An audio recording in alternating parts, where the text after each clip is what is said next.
औज़ुबिल्लाहिमिनश्शैतानिर्रजीम बिस्मिल्लाहिर्रहमानिर्रहीम अस्सलामु अलैकुम वरहमतुल्लाहि वबरकातुहू।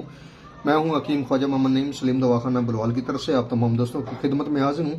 आज हमारी जो दवा है जिसका तारफ़ आप दोस्तों के साथ है वो है ज़ाफ़रान। सबसे पहले तो आप इसकी क्वालिटी चेक करें। ज़ाफ़रान को हिंदी में कैसर कहते हैं और अरबी में इसको ज़ाफ़रान कहा जाता है, अंग्रेज़ी में इसको सफ़रान कहा जाता है।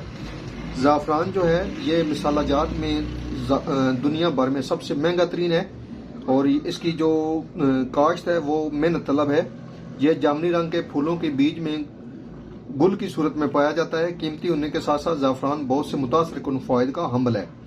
ये जिगर के लिए बेहतरीन है, कैंसर से हिफाजत करता है, बेखवाबी का बेहतरीन इलाज है, खूबसूरत जल्द और निखरी रंगत के लिए इसको मुख्तलिफ क्रीमों में शामिल किया जाता है। आंखों की सेहत का मुहाफ़िज़ है और दिल के लिए बेहतरीन चीज़ है। इसके अलावा जोड़ों के दर्द, मौसमी एलर्जी और दमा के बहुत सी अद्वियात में इसको शामिल किया जाता है।